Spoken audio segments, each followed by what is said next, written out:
Lecture number 56 part 2 Ind AS 110 consolidation of financial statements. ये हम लोग अब नया लेक्चर स्टार्ट कर रहे हैं। ठीक है, पिछले लेक्चर में हम लोग इंड AS 27 और इंड AS 110 स्टार्ट किए थे। ठीक है, 27 is separate financial statement whereas 110 is consolidated financial statement. SFS parent बनाती है, CFS भी पेरेंट ही बनाएगी। SFS में normal entry investment to shares investment to PC होता है, बट CFS में हम लोग INA to PC to NCI करते थे इन इंड AS 103, क्योंकि वहाँ पे सीधा वहाँ SFS ना बना के सीधा CFS बन रहा था। 110 में SFS बनाने के बाद हम लोग CFS बना रहे हैं, इसलिए CFS में 110 में हम लोग एंट्री देते हैं INA account debit to investment to NCI। Okay, उसका लॉजिक पिछले लेक्चर में समझा दिए थे। श्योर, पिछले लेक्चर में एक एग्जाम्पल किए थे, एग्जाम्पल नंबर 1 पेज नंबर 30.12 पे कॉन्सेप्ट बुक में।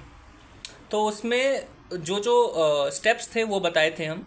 एक स्टेप बनाने के बाद कंसोलिडेटेड फाइनेंशियल स्टेटमेंट बनाना था, मतलब बैलेंस शीट, CFS में बैलेंस शीट बनाना था, वो नहीं बनवाए थे हम लोग।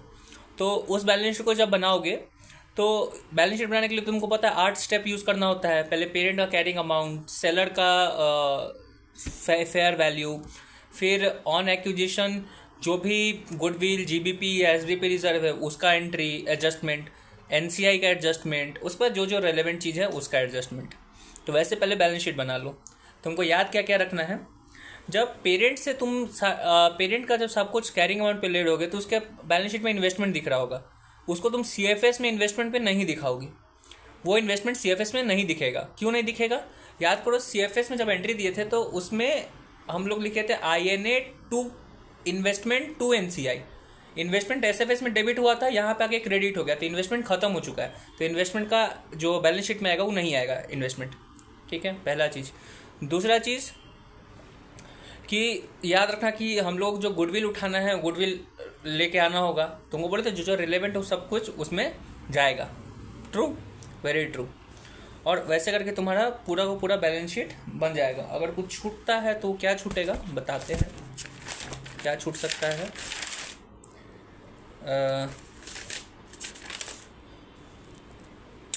हाँ, सब कुछ सही है। NCI और ये जो कंसोलिडेटेड फाइनेंशियल स्टेटमेंट बना रहे हैं वो हम लोग बना रहे हैं ईयर एंड पे, तो जो भी डेटा आएगा वो सब ईयर एंड का आएगा। याद करो, डे 1 हम लोग 5 स्टेप का पहले डे 1 का डेटा लेते हैं, और ईयर एंड का किस चीज़ का डेटा कहाँ का डेटा लेते हैं? 3 जगह पे, स्टेप 3, स्टेप 4, स्टेप 5 में।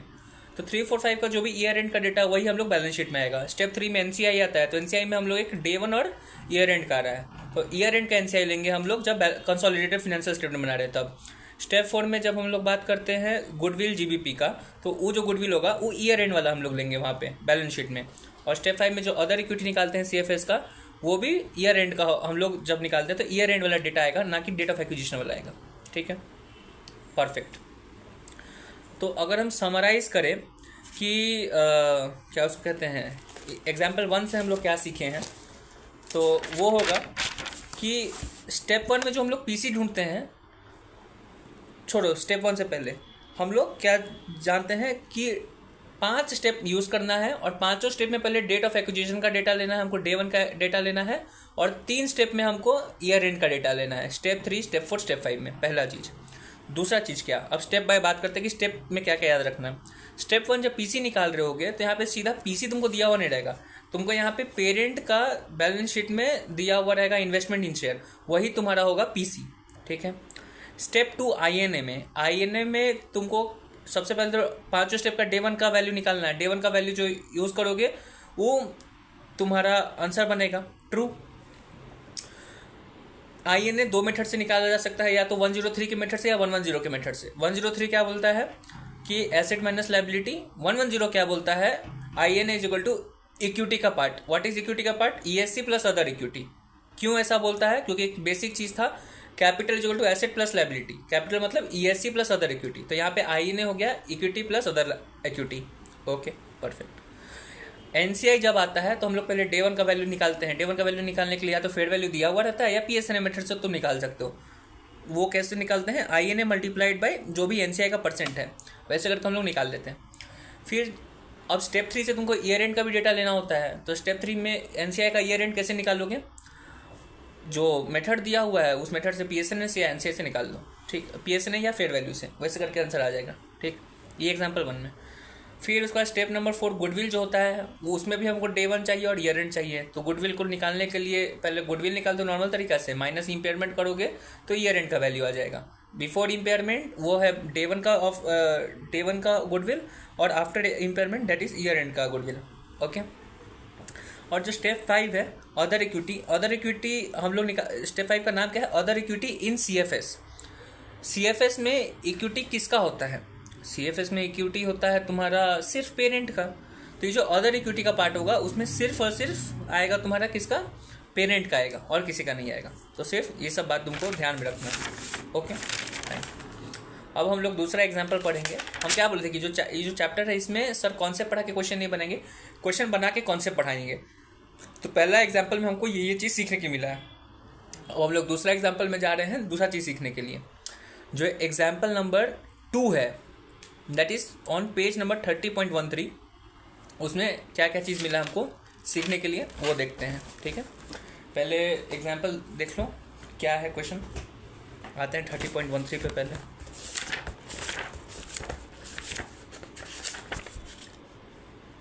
इसमें P और S है, पेरेंट और सब्सिडरी है, उसका बैलेंस शीट दिया हुआ है। इन्वेस्टमेंट सब्सिडरी 30,000 रुपया, इक्विटी लायबिलिटी, ठीक है, ESC अदर इक्विटी सब दिया हुआ है, ठीक है। लिखा है investment was made on 1 April 17, investment 1 अप्रैल 17 को हुआ है, और ये बैलेंस शीट कब का है, 31 मार्च 18 का। इससे पहले वाला क्वेश्चन में बैलेंस शीट भी 31 मार्च का है और उसी दिन हमको और इन्वेस्टमेंट भी हो रहा है 31 मार्च 17 को। बैलेंस शीट भी ईयर एंड पे है और इन्वेस्टमेंट भी ईयर एंड पे है। तो सब कुछ हम लोग इंड AS 110 के हिसाब से बनाए थे, ट्रू।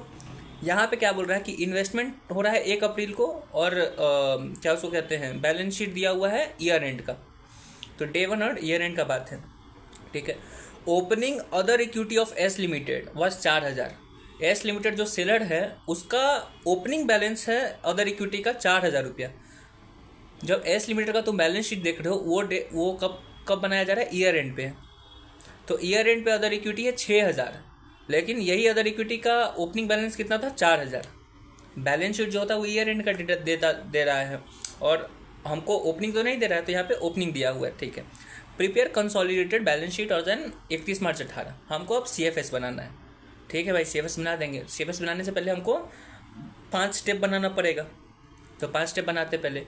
स्टेप 1 क्या है, स्टेप 1 हमको निकालना होता है PC। तो PC निकालने का क्या फॉर्मूला है, 110 में PC निकालने का फॉर्मूला है आपका, जो बैलेंस शीट में इन्वेस्टमेंट दिया हुआ है पेरेंट कंपनी का, कितना दिया हुआ है, 30,000 रुपया। तो 30,000 PC हो गया। अब आते हैं हम लोग स्टेप नंबर 2 पे, ठीक है। स्टेप 2 पे आते हैं। स्टेप 2 को आने से पहले एक बात फिर से याद दिलाते हैं, क्या हम लोग 5 स्टेप के लिए पहला ये जो हमको 2 को डेटा चाहिए होता है, एक डे 1 और एक ईयर एंड।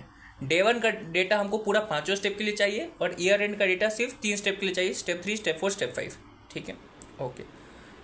तो स्टेप नंबर 2 जो INA है, क्या उसमें ईयर एंड का डेटा चाहिए, नहीं, हमको नहीं चाहिए, ठीक है। उसमें सिर्फ चाहिए आपको डे 1 का डेटा, ओके फाइन। जब अपने क्वेश्चन में देखोगे, अच्छा क्वेश्चन में देखने से पहले हम लोग INA 2 मेथड से निकालते हैं, एक 110 और एक 103 से। 103 का एसेट माइनस लायबिलिटी होता है और आपका जो 110 का है वो है equity plus other equity, true. हमारे बैलेंस शीट जो दिया हुआ है वो 31 मार्च 18 का है, दैट इज़ ईयर एंड का है। तो अगर 103 के हिसाब से एसेट माइनस लायबिलिटी करोगे तो एसेट और लायबिलिटी दोनों का डेटा ईयर एंड का है। लेकिन स्टेप 2 तो हमको डे 1 का सिर्फ चाहिए और डे 1 का हमको एसेट लायबिलिटी नहीं दिया हुआ है, तो 103 वाला हम मेथड यूज़ नहीं कर सकते हैं, ठीक है। तो क्या हम लोग 110 का मेथड यूज़ कर सकते हैं IN निकालने के लिए, that is equity plus other equity? हाँ कर सकते हैं, क्योंकि हमको अदर इक्विटी का हमको वो ओपनिंग बैलेंस दिया हुआ है और हम लोग ये अज्यूम कर रहे हैं कि इक्विटी शेयर कैपिटल का जो डेटा है वो वो 10,000 जो है ओपनिंग बैलेंस और क्लोजिंग बैलेंस सेम है, कोई भी इक्विटी इशू नहीं हुआ है। तो इक्विटी और अदर इक्विटी दोनों का ओपनिंग बैलेंस मेरे पास है। तो हम लोग स्टेप 2 जो opening balance date of acquisition का जो होता है दैट इज़ 1 अप्रैल 17, हम लोग वैसे निकाल देंगे। तो 1 अप्रैल 17 को हमारा इक्विटी 10,000 है और अदर इक्विटी का वैल्यू 4,000 रुपया दिया हुआ है, तो INA हमारा हो जाएगा 14,000 रुपया, ठीक है, तो INA हम लोग निकाल दिए, फाइन, वेरी गुड। इसमें एक और चीज़ तुमको पढ़ाना समझाना है एग्जाम्पल नंबर 2 से, कि जो INA निकाल रहे थे हम लोग दो मेथड से, एक 110 से और 103 से। तो जब हम लोग इस चैप्टर में बात करेंगे तो जनरली या फिर मेजॉरिटी ऑफ टाइम हम लोग 110 के हिसाब से बनाएंगे INA, दैट इज इक्विटी को लेके, इक्विटी अदर इक्विटी को ऐड करके INA ढूंढ देंगे। जो अभी 103 हम लोग सीख रहे थे एसेट माइनस लायबिलिटी, उसको भूल जाओ, ठीक है, उसको याद मत रखना। अब सारा डेटा मतलब मैं अभी तक जो हम पढ़े हैं वैसे ही बनेगा, ठीक है, ओके फाइन। तो INA कितना हुआ हमारा, INA हुआ हमारा इक्विटी 10,000 प्लस अदर इक्विटी 4,000, क्योंकि ओपनिंग बैलेंस दिया हुआ था। 14,000 का तुम्हारे पास क्या हो गया, 14,000 का तुम्हारा हो गया INA, ठीक है मेरे भाई, ओके। ये मेथड हम लोग अभी तक सीखे थे। अब हम लोग एक नया चीज़ सीख रहे हैं कि INA को निकालने का एक और तरीका नहीं, वही तरीका है लेकिन उसमें एक मॉडिफिकेशन नहीं, एक नया चीज़ सीखने को मिलेगा। क्या, यहाँ पे अदर इक्विटी को लेके क्या बात बोला हुआ है, बोला हुआ है कि ओपनिंग बैलेंस 4,000 है और क्लोजिंग बैलेंस 6,000 रुपया है। तो इसका मतलब क्या, इसका मतलब ये कि अदर इक्विटी 2,000 से बढ़ा है। अदर इक्विटी कब बढ़ता है, अदर इक्विटी तब बढ़ता है जब उसमें कोई अमाउंट ट्रांसफ़र हुआ होगा। पहले 4,000 था, फिर कुछ अमाउंट ट्रांसफ़र हुआ तो वो 6,000 हो गया, मतलब 2,000 रुपया कोई ट्रांसफ़र किया है। वो अदर इक्विटी में कौन सा अमाउंट ट्रांसफ़र होता है, प्रॉफिट का अमाउंट ट्रांसफ़र होता है। अदर इक्विटी में प्रॉफिट आता है, रिजर्व्स आता है, वही आता है ना, ठीक है भाई, समझ में आ गया। तो हमारा ओपनिंग बैलेंस 4,000 था, साल में 2,000 का प्रॉफिट हुआ, इसीलिए क्लोजिंग बैलेंस हमारा अदर इक्विटी का 6,000 रुपया है, ठीक है मेरे भाई, समझ में आ गया, ओके। जो INA होता है इंटेंजिबल आइडेंटिफाइबल नेट एसेट, उसका फॉर्मूला हम लोग अभी क्या सीखे हैं कि INA is equal to equity plus other equity, very good, okay. Other equity क्या होता है, वो प्रॉफिट का, जो भी प्रॉफिट आता है वो अदर इक्विटी में बनते जाता है, ठीक है भाई, समझ में आ गया। जो हमारा प्रॉफिट होता है वो होता है दो तरीके का। क्या क्या तरीके का प्रॉफिट होता है भाई, एक होता है प्री एक्विजिशन प्रॉफिट, एक होता है post acquisition profit. Pre acquisition post acquisition profit क्या है, हमारा बिजनेस खरीदने से पहले जो बिक रहा है उसको बेचने से पहले कितना प्रॉफिट हुआ था थी को, क्या नाम है, सेलर कंपनी को, और बेचने के बाद सेलर कंपनी को कितना प्रॉफिट हुआ। तुम बोलेगा भाई कंपनी तो बिक किया है, एस लिमिटेड जब बिक चुका है तो उसको प्रॉफिट कैसे होगा। अरे भाई कंपनी बिका है, डिसकंटिन्यू थोड़ी हुआ है, वो तो बिजनेस चलेगा ही, और वो बिजनेस चलेगा तो प्रॉफिट कमाएगा ही। तो प्रॉफिट दो तरीके का हुआ, एक प्री एक्विजिशन प्रॉफिट, एक post acquisition profit. True, very true, आ गया समझ में, ठीक है मेरे भाई। INA का फॉर्मूला क्या है, equity plus other equity, okay, समझ गया। तो एक बात बताओ, हम लोग बिजनेस खरीद रहे हैं 1 अप्रैल 17 को, किस दिन खरीद रहे हैं, 1 अप्रैल 17 को, तो उस दिन हम लोग क्या करेंगे, equity plus other equity, true. तो 1 अप्रैल 17 को जितना भी इक्विटी था वो, और 1 अप्रैल 17 को जितना अदर इक्विटी था वो, वही हमारा INA का पार्ट बनेगा। मतलब 10,000 इक्विटी था और अदर इक्विटी हमारा कितना था, 4,000 जिस दिन खरीदा रहा है, तो 14,000 का हमारा बनेगा INA। भले ही अदर इक्विटी तुम्हारा 6,000 का है, क्योंकि 2,000 साल भर में वो कमाया है, लेकिन जिस दिन कंपनी खरीदाया था उस दिन तो ये 2,000 नहीं कमाया हुआ था। वो कंपनी जो सेलर कंपनी है उसके पास तो सिर्फ 4,000 था। तो जब कंपनी खरीदाया होगा तो 10,000 इक्विटी दिया होगा और 2,000 का जो अदर इक्विटी था वो भी दिया होगा, 4,000 का जो अदर इक्विटी वो दिया होगा, क्योंकि उसके पास तो अभी कमाया ही नहीं था बिजनेस से। तो INA में क्या हमारा जो INA होगा उसका क्या फॉर्मूला बनेगा, उसका फॉर्मूला बनेगा INA is equal to equity share capital plus pre acquisition profit. कैसे, जिस दिन खरीदा रहा है उस दिन का इक्विटी प्लस, हम लोग INA का फॉर्मूला क्या था, equity share capital plus other equity, true. लेकिन अदर इक्विटी में दो चीज़ होता है, एक प्री एक्विजिशन प्रॉफिट, एक पोस्ट एक्विजिशन प्रॉफिट। हमारे केस में भले 1 अप्रैल को खरीदा रहा है, इसलिए पूरा साल का जो 2,000 का प्रॉफिट है वो पोस्ट एक्विजिशन हो गया। ऐसा हो सकता था कि हम लोग 1 अक्टूबर को खरीदते हैं, तो 1 अक्टूबर को जो इक्विटी शेयर कैपिटल होता, और 1 अक्टूबर तक, 1 अप्रैल से लेकर 1 अक्टूबर तक जो pre acquisition profit other equity में होगा वो पार्ट, तो जो प्री एक्विजिशन प्रॉफिट है और इक्विटी है वो दोनों को ऐड करके INA बनेगा, समझे। तो INA का फॉर्मूला क्या होगा, अब से INA का फॉर्मूला होगा equity share capital on date of acquisition plus pre acquisition profit on date of acquisition, या प्री एक्विजिशन प्रॉफिट तो डेट ऑफ एक्विजिशन के ही दिन होगा, समझे। स्टेप 2 हम लोग 5 स्टेप में डेट ऑफ एक्विजिशन डे 1 का वैल्यू निकालते हैं और 3 स्टेप में निकालते हैं ईयर एंड का। इस स्टेप 2 हम लोग डेट ऑफ एक्विजिशन का निकाल रहे होते हैं, ट्रू। तो INA जो है स्टेप 2 वो भी डेट ऑफ एक्विजिशन का ही बनेगा, और डेट ऑफ एक्विजिशन में जो जो सामान ले रहे हो वही तुम्हारा INA का पार्ट बनेगा। तो डेट ऑफ एक्विजिशन के दिन जो भी इक्विटी होगा और जो भी प्री एक्विजिशन प्रॉफिट होगा सिर्फ वही INA का पार्ट बनेगा। अगला बाद में क्या कमाया है, वो क्या हुआ है, वो हमारा INA का पार्ट नहीं है, समझे। ओके ब्रो, समझ में आ गया। तो INA का फॉर्मूला क्या हुआ, अब से equity share capital on date of acquisition plus pre acquisition profit till date of acquisition. Pre acquisition profit मतलब कि डेट ऑफ एक्विजिशन तक का प्रॉफिट, वही। तो ESC is equal to INA is equal to equity share capital on date of acquisition plus pre acquisition profit, ये तुम्हारा बन जाएगा INA का पार्ट। ठीक है सर, हमको आ गया समझ में कि INA is equal to this. Okay, तो एक बात बताइए, अदर इक्विटी में 2000 आया, क्यों आया? क्योंकि आज 1 अप्रैल को हम तुमसे बिजनेस खरीद लिए हैं, अब तुम्हारा बिजनेस मेरे अंडर काम कर रहा है, हम पेरेंट है, तुम सब्सिडियरी हो। तुम साल भर में क्या किया कि 2000 रुपया तुम प्रॉफिट कमाया। तो एक बात बताओ, ये 2000 रुपया प्रॉफिट कमाए हो, वो किसका प्रॉफिट है, मेरा है कि तुम्हारा है? भाई बिजनेस तुम किया है तो तुम कहाँ प्रॉफिट हुआ, भले ही बिजनेस तुम किया लेकिन बिजनेस तो हम खरीदे हुए हैं, तो जितना पार्ट हम तुमसे बिजनेस खरीदे हुए उतना प्रॉफिट मेरा होगा। अगर हम 80% तुम्हारा बिजनेस खरीदे हुए हैं तो 80% का प्रॉफिट मेरा होगा। अगर 2000 रुपया 2000 रुपीज़ का तुम अगर प्रॉफिट हुआ है तुमको, तो उसका 80% दैट इज 1600 पेरेंट का होगा, और बाकी का जो तुम्हारा 400 रुपया है वो तुम्हारा हो गया, दैट इज NCI, समझे। तो जब तुम एक और चीज़ सीख रहे हैं, जब अब से जब तुम स्टेप 2 बनाओगे तो स्टेप 2 का सिर्फ नाम ये नहीं होगा कि कैलकुलेशन ऑफ INA, स्टेप 2 का आपसे नाम होगा calculation of INA and post acquisition other equity. फिर से बोलो, अब से स्टेप 2 का नाम है calculation of INA and calculation of post acquisition other equity. ठीक है, ठीक है भाई, याद कर लिए कि अब से स्टेप 2 का ये नाम है। ओके, लेकिन क्यों ऐसा नाम है? ऐसा नाम इसलिए है कि पहला है calculation of INA is equal to equity share capital on date of acquisition plus pre acquisition profit, ये INA का पार्ट बनेगा। लेकिन हम लोगों को और भी चीज़ कैलकुलेट करना है, दैट इज हमको कैलकुलेट करना है पोस्ट एक्विजिशन अदर इक्विटी।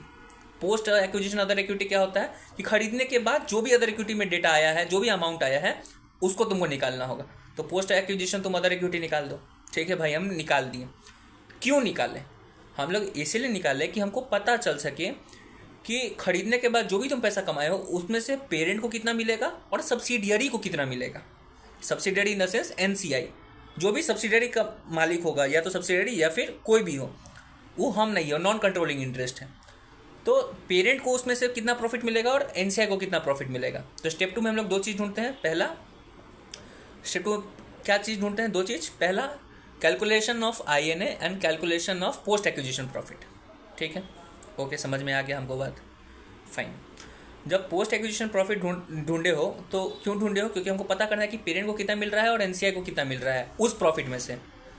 ठीक है भाई, तुम पता कर लिया कि पेरेंट को कितना मिल रहा है और NCI को कितना मिल रहा है, उससे क्या कुछ चेंज होना है या फिर क्यों इतना स्ट्रेस दे रहे हो? स्ट्रेस इसीलिए दे रहे हैं कि कुछ बात चेंज होगा। क्या क्या बात चेंज होगा? जब तुम पोस्ट एक्विजिशन प्रॉफिट ढूंढा और उसमें से पता किया कि पेरेंट का कितना है और NCI का कितना है, तो पेरेंट का अगर मान लो कि जैसे कि 1600 रुपया है, तो पेरेंट को पोस्ट एक्विजिशन 1600 रुपया और मिलने वाला है। तो ये वाला जो और मिलने वाला है, ये 1600 रुपया जो प्रॉफिट मिल रहा है सब्सिडरी से, वो पेरेंट कहाँ दिखाएगा? भाई पेरेंट कोई भी प्रॉफिट को कहाँ दिखाया जाता है? प्रॉफिट को दिखाया जाता है अदर इक्विटी में। तो जो 1600 रुपये का प्रॉफिट है वो पेरेंट के अदर इक्विटी में दिखाया जाएगा। कहाँ दिखाया जाएगा? पेरेंट के अदर इक्विटी में। ठीक है भाई, समझ में आ गया। तो फिर ये NCI का जो निकालो, NCI का भी तुम निकालो कि NCI को पोस्ट एक्विजिशन प्रॉफिट कितना हो रहा है, उसका क्या करना है। एक बार बताओ, NCI जब स्टेप 3 हम लोग आते हैं तो स्टेप 3 में हम लोग 2 चीज़ डेटा ढूंढना होता है, डेट ऑफ एक्विजिशन का NCI और ईयर एंड का एक्विजिशन का, ईयर एंड का NCI का डेटा। तो जब ईयर एंड का NCI निकालोगे ना, वहाँ पे ही प्रॉफिट तुमको काम आएगा। ठीक है, ओके, आ गया समझ में। तो स्टेप 2 में हम लोग क्या क्या नया चीज़ सीखे? स्टेप 2 का पहले नाम चेंज हो गया, calculation of INA and calculation of post acquisition profit, पहला चीज़। दूसरा चीज़, INA का फॉर्मूला आपसे क्या हो गया, equity share capital plus pre acquisition profit, ठीक है, ओके। और पोस्ट एक्विजिशन प्रॉफिट हम क्यों ढूंढ रहे हैं, क्योंकि हमको ढूंढना है कि पेरेंट को कितना जाएगा और सब्सिडियरी को, मतलब पेरेंट को कितना जाएगा और NCI को कितना जाएगा। ढूंढ लिए। अब ढूंढने के बाद उसका एडजस्टमेंट क्या करना है हम लोग, एडजस्टमेंट ये करना है कि पेरेंट का जो प्रॉफिट मिल रहा है पोस्ट एक्विजिशन, उसको पेरेंट का अदर इक्विटी में जाके ऐड करना होगा, और NCI का जो भी तुमको पोस्ट एक्विजिशन प्रॉफिट मिल रहा है वो स्टेप 3 में काम आएगा, ठीक है। ये चीज़ सीखे हम लोग। चलो ठीक है भाई, स्टेप 1 हो गया PC, स्टेप 2 हो गया INA। अब आते हैं हम लोग स्टेप नंबर 3 पे। स्टेप नंबर 3 क्या होता है, स्टेप नंबर 3 होता है NCI। NCI क्या है, NCI स्टेप 3 में क्या होता है, हम लोग नॉन कंट्रोलिंग इंटरेस्ट। तो हम लोग स्टेप 3 से 2 को डेटा ढूंढना शुरू करते हैं। अभी तक हम लोग सिर्फ डे 1 का डेटा ढूंढ रहे थे, अब हम लोग ईयर एंड का डेटा भी ढूंढेंगे। तो पहले NCI का डे 1 का डेटा ढूंढ लो। डे 1 का डेटा ढूंढने के लिए क्या करना होगा, या तो PSNA मेथड यूज़ करके INA इंटू NCI परसेंट कर दो, या फेयर वैल्यू दिया होगा तो डे 1 का डेटा हो गया। ईयर एंड का डेटा कैसे निकालोगे, अभी इससे पहले क्वेश्चन में कुछ नहीं किए थे, जो ईयर एंड INA था उसको मल्टीप्लाई कर दिए थे ईयर एंड NCI से, तो वैसे निकल गया था PSNA मेथड से। या फिर अगर ईयर एंड का फेयर वैल्यू तुमको दिया हुआ है तो तुम वैसे वो तुम दे सकते हो NCI का। लेकिन यहाँ पे भी एक नया चीज़ हम लोग अब सीखने वाले हैं, क्या, ईयर एंड NCI जो वैल्यू निकालना होगा वो कैसे निकलेगा, डे 1 NCI जितना था प्लस जो पोस्ट एक्विजिशन प्रॉफिट हो रहा है NCI को, वो जब दोनों ऐड करोगे तो ईयर एंड NCI आ जाएगा। फिर से बोलो, ईयर एंड NCI निकालने के लिए डे 1 NCI जितना था उसको, उसमें हम लोग प्लस करेंगे पोस्ट एक्विजिशन प्रॉफिट, तो आएगा year and NCI। Day 1 NCI जब खरीदे थे बिजनेस तो NCI का वैल्यू था तुम्हारा 100 रुपया, ठीक है। ईयर एंड पे क्या हुआ कि मतलब आज 1 अप्रैल को खरीदे थे बिजनेस को, तो उस दिन NCI का वैल्यू था 100 रुपया, ठीक। ईयर एंड आए तो उसका वैल्यू पहले तो 100 रुपया था ही, लेकिन साल भर में 2000 रुपया भी कमाया था कंपनी, ठीक है, जिसमें से 80% पेरेंट को गया, लेकिन 20% तो NCI को आया। 20% मतलब 400 रुपया। तो ईयर एंड NCI का वैल्यू कितना हो गया, वो हो गया पहले से जो था 100 ओपनिंग बैलेंस प्लस जो पोस्ट एक्विजिशन प्रॉफिट हुआ वो 100 प्लस 400 500, समझे। तो स्टेप 3 में हम लोग क्या निकालते हैं, 2 चीज़, एक तो डे 1 का डेटा वो निकल जाएगा PSNA या फेयर वैल्यू मेथड से। ईयर एंड का डेटा ढूंढने के लिए जो डे 1 बैलेंस NCI का ये प्लस जो प्रॉफिट हुआ है पोस्ट एक्विजिशन वो, ओके। ये पोस्ट एक्विजिशन प्रॉफिट कहाँ से आया, जब स्टेप 2 में हम लोग ढूंढ रहे थे अदर पोस्ट एक्विजिशन प्रॉफिट, वहाँ से आया, ठीक है। उस टाइम भी बोले थे कि स्टेप 2 में जो हम लोग ये निकाले हैं NCI का वैल्यू वो स्टेप 3 में काम आएगा, तो वहाँ काम आ गया, ठीक है। स्टेप 4 पे आते हैं। स्टेप 4 क्या था हमारा, गुडविल या GBP। गुडविल या GBP भी हम लोग किस 2 डेटा के लिए ढूंढना होता था, डे 1 और ईयर एंड। डे 1 ढूंढने के लिए PC plus NCI plus PHC minus INA करना होता था, तो डे 1 गुडविल आता था।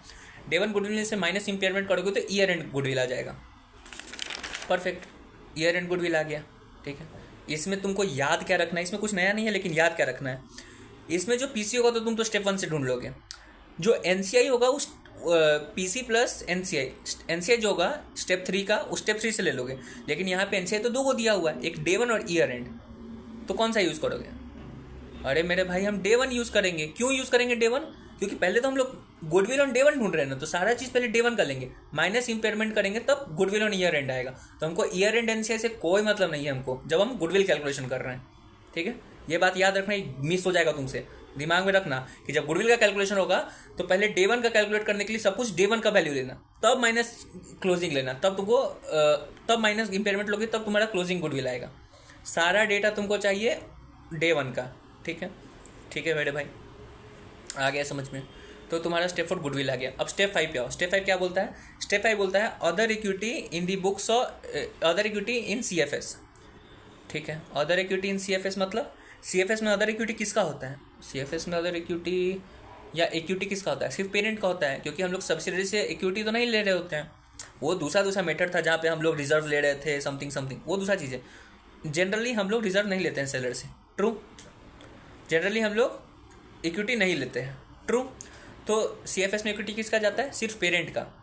तो भाई पेरेंट का जो इक्विटी था वो लिख दो, लेकिन एक और चीज़ याद रखना, पेरेंट का इक्विटी तो लिख दोगे, लेकिन एक बात बताओ, जब अक्वायर करने के बाद जो सेलर कंपनी प्रॉफिट कमाया था वो प्रॉफिट भी तो इसके अदर इक्विटी में ऐड होगा, जो तुम स्टेप नंबर 2 में ढूंढे थे, तो जब स्टेप नंबर 5 बना रहे होगे तो तुमको एक बात याद रखना कि एक तो उसके पास पहले पेरेंट का जो पहले सिक्योरिटी है वो पेरेंट का, प्लस जो भी पोस्ट एक्विजिशन प्रॉफिट सब्सिडियरी कमा रही है वो, जो भी पेरेंट का पार्ट है वो दोनों मिला के अदर इक्विटी का पार्ट बनेगा इन CFS। और ये एक तो पहले तुम डे 1 निकाल दिए, तुमको बोलते हैं स्टेप 3, स्टेप 4 और स्टेप 5, ये जो 3 स्टेप है इसमें हमको डे 1 और ईयर एंड का डेटा चाहिए। तो डे 1 का डेटा तुम ESC तो उसका जो अदर इक्विटी वो निकाल दोगे, और ईयर एंड का डेटा तुमको ढूंढने के लिए ESC में day 1 plus post acquisition profit जो होने वाला है वो, जब दोनों को ऐड करोगे तब तुमको मिलेगा ईयर एंड का डेटा। समझिए, ये जो पोस्ट एक्विजिशन प्रॉफिट है वो 2 जगह आ रहा है। कहाँ आ रहा है? एक स्टेप 3B में और एक स्टेप 5 में। स्टेप 3B क्या है? स्टेप 3 NCI और उसका पार्ट B क्या बोलता है? Year and data. तो ईयर एंड डेटा निकालने के लिए तुमको पोस्ट एक्विजिशन प्रॉफिट यूज़ करना पड़ रहा है, ठीक है। और स्टेप 5 में भी तुमको ईयर एंड का डेटा ढूंढने के लिए तुमको पोस्ट एक्विजिशन प्रॉफिट ढूंढना पड़ रहा है। तो जब भी स्टेप 2 लिखोगे ना तो वहाँ पे या स्टेप 2 का जब बनाओगे तो एक ग्राफ बना लेना कि पेरेंट का जो भी प्रॉफिट है पोस्ट एक्विजिशन वो स्टेप 5 में काम आएगा, और NCI का जो डेटा आ रहा है वो स्टेप 3B में काम आएगा। तो याद रखिएगा, ठीक है। बस ऐसे करके तुम्हारा पूरा का पूरा स्टेप बन जाएगा। परफेक्ट, ओके ब्रो, परफेक्ट, समझ में आ गया। अब आ जाओ तुम स्टेप नंबर 5 पे। स्टेप 5 भी हो गया, हम लोग स्टेप 1 से लेकर 5 बना दी। अब हम लोग बनाएंगे consolidated balance sheet. Consolidated balance sheet बनाने के लिए क्या करना होता है? 8 स्टेप जो दिया हुआ था कि पेरेंट को लो कैरिंग अमाउंट पे, सब्सिडियरी को लो फेयर वैल्यू पे, ठीक है। फिर ड्यू टू बिजनेस परचेज जो भी GBP, गुडविल या SBP आ रहा है उसको लिखो। फिर उसके बाद जो भी NCI का डेटा है वो लिखो, लेकिन यहाँ जो NCI को कौन सा आएगा? वो ईयर एंड का आएगा। CFS कब बना रहे हैं? ईयर एंड पे। तो NCI का डेटा आएगा ईयर एंड वाला। 3A जो डे 1 है वो तुम्हारा स्टेप 4 में यूज़ हो रहा है, और 3B वो तुम्हारा बैलेंस शीट में यूज़ होता है। ये भी तुम लिख के रखना, याद रहेगा तुमको, ठीक है, कि 3A काम आएगा तुम्हारा स्टेप 4 में और 3B काम आएगा तुम्हारा CFS में। स्टेप 2 का जब कर रहे होगे तो पेरेंट का काम आएगा स्टेप 5 में, और सेलर का NCI का काम आएगा स्टेप 3B में, ठीक है। ओके, तो हम लोग कंसोलिडेटेड बना रहे थे तो अब NCI डाल दिए। NCI डालने के बाद फिर पूरा का पूरा क्वेश्चन चेक करो कि उसमें क्या क्या चेंज है, वो सब लिखो। फिर गुडविल का बात आएगा तो गुडविल कहाँ लिखाता है? वो ईयर एंड का ही लिखाएगा, तो ईयर एंड का गुडविल ले लेना बस। और एक और बात, तुम जब पेरेंट से कैरिंग वैल्यू पे कंसोलिडेट होगे तो इन्वेस्टमेंट भी उठा लियोगे। इन्वेस्टमेंट नहीं उठाना है, पिछला ही लेक्चर में बताया था, इस लेक्चर में बता रहे हैं इन्वेस्टमेंट नहीं लेना होता है, ठीक है। ओके, एग्जाम्पल नंबर 2 हो गया ख़त्म। तो अगर इसको हम इसमें बहुत कुछ सीखें, हम लोग स्टेप नंबर 2 में बहुत कुछ सीखे, स्टेप नंबर 2 ही में बहुत कुछ सीखें। स्टेप 3 में हम लोग एक नया पार्ट सीखे कि स्टेप 3 में ईयर एंड का डेटा कैसे ढूंढते हैं, वो चीज़ सीखें।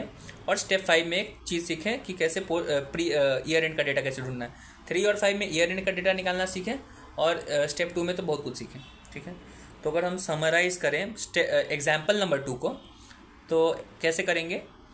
सबसे पहले तो एग्जाम्पल नंबर 2 बनाने के लिए एग्जाम्पल नंबर 1 सीखे थे। एग्जाम्पल नंबर 1 में क्या सीखे थे कि 1 से लेकर 5 तक स्टेप का सारा डेटा हमको डे 1 का चाहिए। फिर 3, 4, 5 स्टेप नंबर का हमको ईयर एंड का डेटा चाहिए, और इन्वेस्टमेंट हम नहीं लेंगे जब बैलेंस शीट बना रहे होंगे। तो ये एग्जाम्पल 1 का डेटा है जो हमको एग्जाम्पल 2 में भी हेल्प किया, ठीक।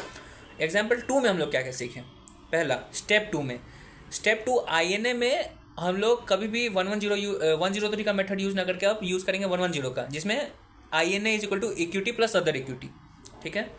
उसमें INA निकालने का नया मेथड क्या सीखे हम लोग? INA is equal to equity on date of acquisition plus other equity on date of acquisition plus pre acquisition profit. What is INA? INA is equal to equity share capital on day 1 plus pre acquisition profit, बस। Okay, वैसे करके तुम्हारा बन जाएगा INA। Step number 2 का नाम ही बदल गया था, नाम क्या था?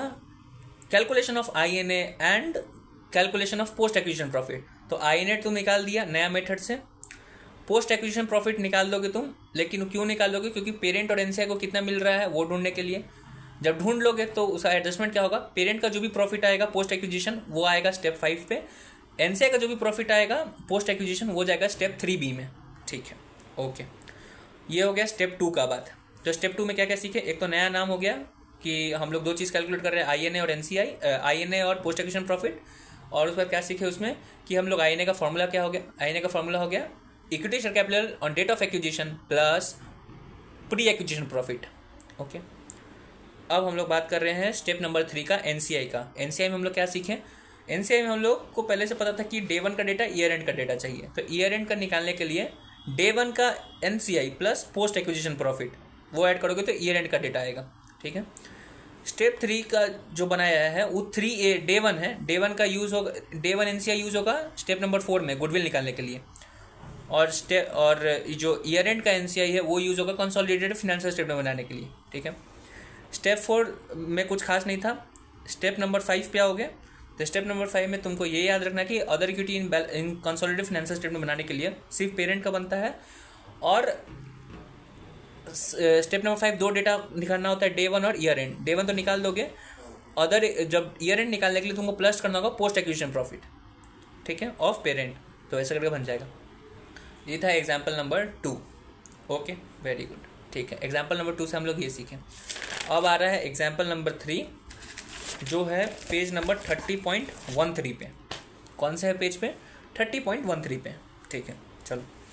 इसमें सारा स्टेप सेम, इसमें सब कुछ सेम है। इसमें एक चीज़ नया हम लोगों को सीखने के लिए मिल रहा है, जो स्टेप 2 का ही पार्ट है। स्टेप 1 जो पीसी है, पहले क्वेश्चन पढ़ लेते हैं। ठीक है, क्वेश्चन ही पढ़ लो। 30 स्टेप 3 एग्जाम्पल नंबर 3 है। एक सेकेंड, एग्जाम्पल 2 के बाद एक सीधा एग्जाम्पल 4। अच्छा हाँ, example number 3, all amount are same as example 2 except investment is made on 1 October 17। Example number 2 में इन्वेस्टमेंट हो रहा था 1 अप्रैल 17 को, लेकिन एग्जाम्पल नंबर 3 में इन्वेस्टमेंट हो रहा है 1 अक्टूबर 17 को। बाकी सारा डेटा सेम है। तब तुम कंसोलिडेटेड फाइनेंशियल स्टेटमेंट कैसे बनाओगे? ठीक है भाई, बनाते हैं। स्टेप नंबर 1 पीसी क्या होता है? जो भी इन्वेस्टमेंट इन सब्सिडी दिया हुआ है 30,000 रुपया। ठीक है। Step 2 INA. स्टेप 2 आईएनए नहीं है, क्या नाम है? Calculation of INA and pre and post acquisition profit. ठीक है, तो पहले आईएनए ढूंढो। आईएनए का फॉर्मूला क्या होता है? Very easy, equity share capital on date of acquisition plus pre acquisition profit. ठीक है भाई, निकाल लेते हैं। तो equity share capital on date of acquisition क्या हम लोग अज्यूम किए हुए हैं कि वही है, कितना? 10,000 रुपया। आईएनए सेलर का रखते हैं, कंफ्यूज मत, फिर वहाँ हम गलती मत कर दें कि यहाँ पे 30,000 ले लेना 10,000 की जगह। ठीक है, तो 10,000 हम लोग ईएससी है on date of acquisition plus pre acquisition profit. ठीक है, हमारा प्री एक्विजिशन प्रॉफिट कितना है? अब वो कैसे निकाले भाई? हम लोग अदर इक्विटी जो है वो ओपनिंग बैलेंस 4,000 है, क्लोजिंग बैलेंस 6,000 है, पूरा साल में 2,000 कमाया है। ठीक है, इससे पहले वाला क्वेश्चन में एग्जाम्पल 2 में हम लोग 1 अप्रैल 17 को खरीद रहे थे। ठीक है, तो ये जो 2,000 कमाया था वो पूरा पोस्ट एक्विजिशन हो गया था, तो हम लोग पूरा पोस्ट एक्विजिशन में डाल दिए थे।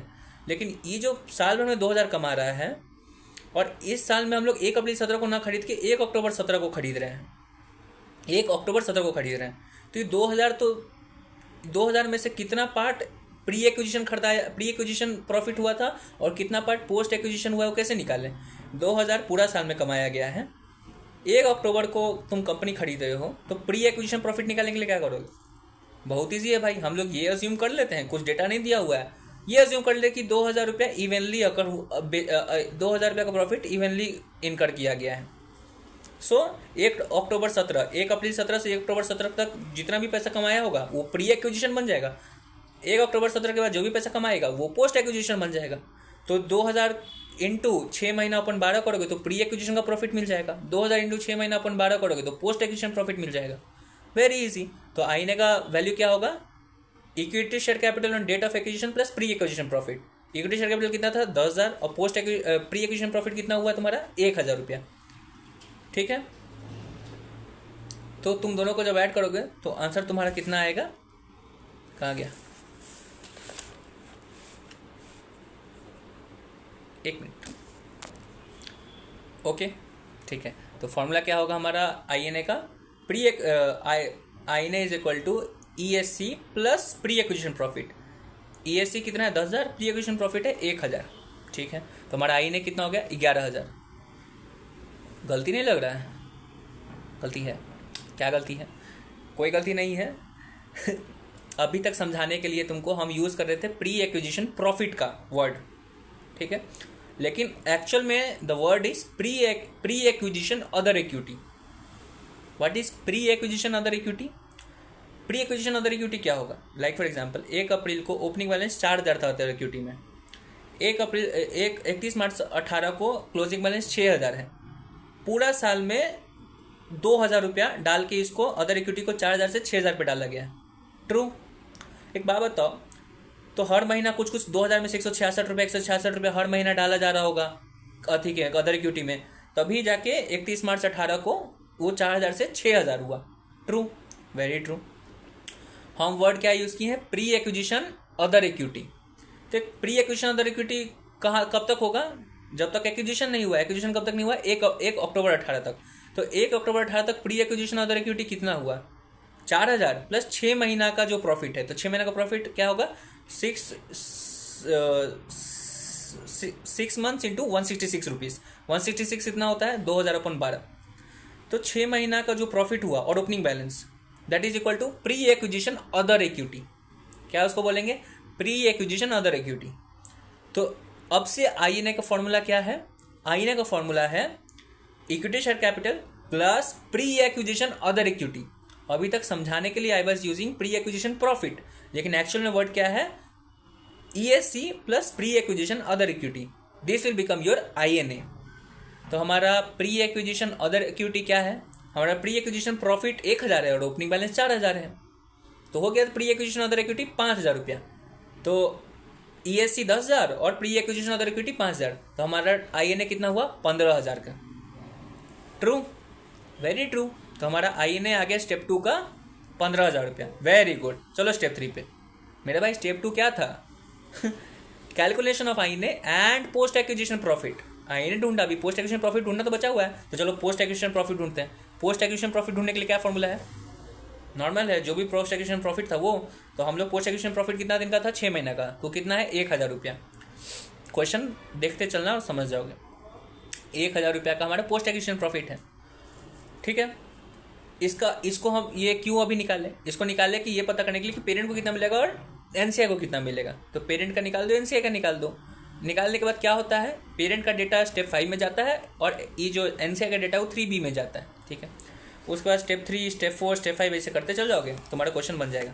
तो इसमें सिर्फ हम लोग एक चीज़ नया सीखें कि स्टेप नंबर 2 में जो आईएनए है उसमें हम लोग equity share capital plus pre acquisition profit नहीं यूज़ करना है, हम लोग को pre acquisition other equity use करना है। ट्रू? ओके, याद आ गया। चलो ठीक है, एग्जाम्पल नंबर 3 फिनिश। और कुछ इसमें नया नहीं है। ओके चलो, अब आ जाते हैं हम लोग एग्जाम्पल नंबर 4 पे, which is on page number 30.14। ठीक है, चलो ठीक है। पहले हम लोग देखते हैं क्वेश्चन क्या है। बैलेंस शीट दिया हुआ है 31 मार्च 18 को, इन्वेस्टमेंट दिया हुआ है 30,000 का, वही पीसी हमारा बनेगा। इन्वेस्टमेंट वाज मेड ऑन 1 अक्टूबर 17। ठीक है भाई, 1 अक्टूबर 17 को। Okay, opening retained earning is 500। यहाँ पे अदर इक्विटी देखो, 2 पार्ट दिया हुआ अदर इक्विटी का, एक रिटेन अर्निंग और एक अदर रिजर्व। अभी तक तुम क्वेश्चन में देखोगे तो सीधा अदर इक्विटी ऐसी दिया हुआ रहता था, उसमें कोई पार्ट नहीं होता था। इसमें 2 पार्ट दिया हुआ, 2 कंपोनेंट है अदर इक्विटी का, रिटेन अर्निंग और अदर रिजर्व। और हमको रिटेन अर्निंग का ओपनिंग बैलेंस दिया हुआ है, हमको बनाना है prepare statement of INA, consolidated financial statement बनाना है। अब क्या करें भाई, अदर इक्विटी को 2 पार्ट दिया हुआ है, अब क्या करें? दिमाग खराब? कोई दिमाग खराब नहीं है भाई, नॉर्मल चीज़ सोचेंगे और क्वेश्चन बन जाएगा। What is other equity? Other equity is the cumulation of profit, चाहे कोई भी तरीका से आ रहा है, रिजर्व से आ रहा है, समथिंग समथिंग समथिंग समथिंग। ठीक है, बस अभी इतना बात दिमाग में रखो। चलो ठीक है, एक और चीज़ सर समझाए हैं, जो आईसीआई समझता है उसी को अज्यूम करता है, उसी को मानता है। क्या? कोई हार्ड एंड फास्ट रूल नहीं है, लेकिन ऐसा चलता है। क्या? अपने क्वेश्चन में तुमको अदर इक्विटी में 2 कंपोनेंट हैं, अदर रिजर्व और रिटेन्ड अर्निंग। ओपनिंग बैलेंस तुमको सिर्फ दिया है रिटेन्ड अर्निंग का, अदर इक्विटी का तुमको ओपनिंग बैलेंस नहीं दिया है। समझे? तो क्या करें, या फिर इसे क्या मतलब है हमको? इसका मतलब ये है कि अगर तुमको डेटा दिया हुआ है किसी रिजर्व का और वो रिजर्व का नाम है तुम्हारा अदर रिजर्व, अगर वर्ड है, अगर उस रिजर्व का नाम अदर रिजर्व है और उसका अगर ओपनिंग बैलेंस मिसिंग है, अदर रिजर्व का ओपनिंग बैलेंस मिसिंग है, इसका मतलब ये होता है कि अदर रिजर्व का जो ओपनिंग बैलेंस होगा ना, that will be equal to closing balance. हमारे क्वेश्चन में ओपनिंग बैलेंस नहीं दिया हुआ है लेकिन क्लोजिंग बैलेंस दिया हुआ है, तो हमको ये मानना होगा कि जो भी क्लोजिंग बैलेंस है ना वो एग्जैक्टली ओपनिंग बैलेंस वही रहा होगा। तो इससे क्या इंप्लाई होगा, इससे ये इंप्लाई होगा कि पूरा साल में कोई भी पैसा इसमें नहीं डाला हुआ है। जो भी 1 अप्रैल को था वही 31 मार्च 18 को हुआ, पूरा साल कोई रुपया इसमें नहीं डाला गया। ठीक है, ये हम लोग तब मानते हैं जब अदर रिजर्व का बात हो रहा है। अदर रिजर्व में हम अदर रिजर्व का अगर ओपनिंग बैलेंस अगर मिसिंग है तो हम लोग ये मानेंगे कि पूरा साल में कोई भी रुपया उसमें नहीं डाला हुआ है, इसलिए जो भी क्लोजिंग बैलेंस है वही ओपनिंग बैलेंस होगा। ठीक है, परफेक्ट। लेकिन अगर इन क्वेश्चन में, अगर अपने क्वेश्चन में तो नहीं दिया हुआ है, अपने क्वेश्चन में तो ऐसा नहीं है कि रिटेन्ड अर्निंग का ओपनिंग बैलेंस नहीं है, लेकिन अगर कोई क्वेश्चन में रिटेन्ड अर्निंग का अगर ओपनिंग बैलेंस नहीं दिया हुआ है तो उस टाइम हमको ये मानना है कि उसका जो भी क्लोजिंग बैलेंस है वही पूरा साल में ट्रांसफर हुआ है। मतलब क्या बोल रहा है, मतलब ये है कि जब रिटेन्ड अर्निंग का ओपनिंग बैलेंस नहीं है तो ये मान लेना कि रिटेन्ड अर्निंग का कोई ओपनिंग बैलेंस था ही नहीं। रिटेन्ड अर्निंग का अगर ओपनिंग बैलेंस नहीं है तो मान लेना कि रिटेन्ड अर्निंग का ओपनिंग बैलेंस नहीं दिया हुआ है। अगर रिटेन्ड अर्निंग का ओपनिंग बैलेंस नहीं दिया हुआ है तो मान लेना कि ओपनिंग बैलेंस था ही नहीं। जो भी क्लोजिंग बैलेंस दिख रहा है वो पूरा साल में उसमें ट्रांसफर हुआ है।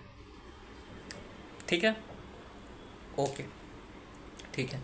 तो अगर समराइज करें तो क्वेश्चन तो ये होता है कि अगर अदर रिजर्व का ओपनिंग बैलेंस नहीं है, इसका मतलब कोई भी अमाउंट उसमें नहीं डाला गया है पूरा साल में, जो भी क्लोजिंग था वही ओपनिंग है।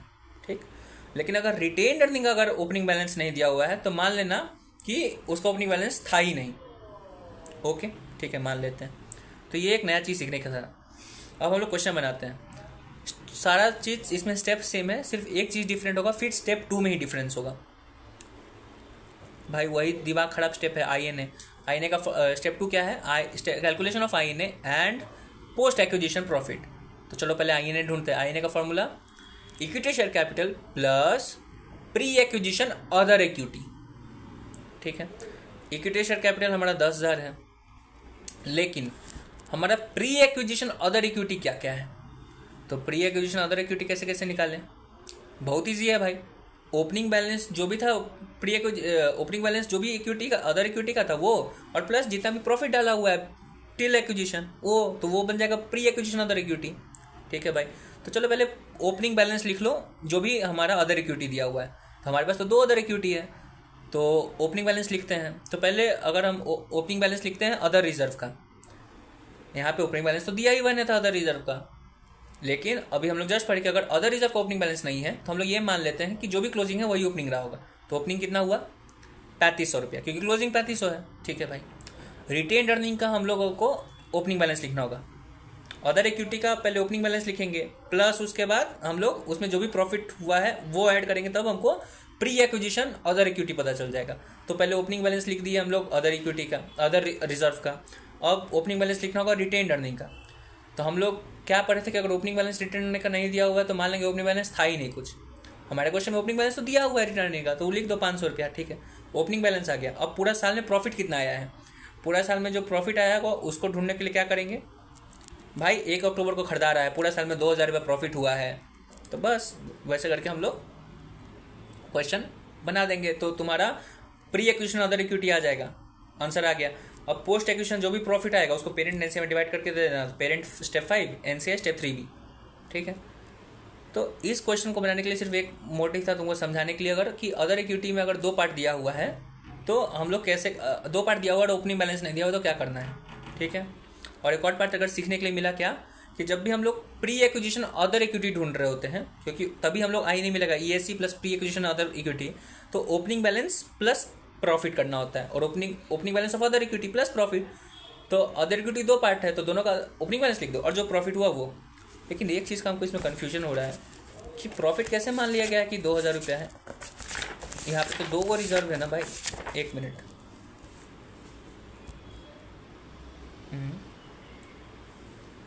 2500 और 3500, 3, 2, 5, 6,000 रुपया।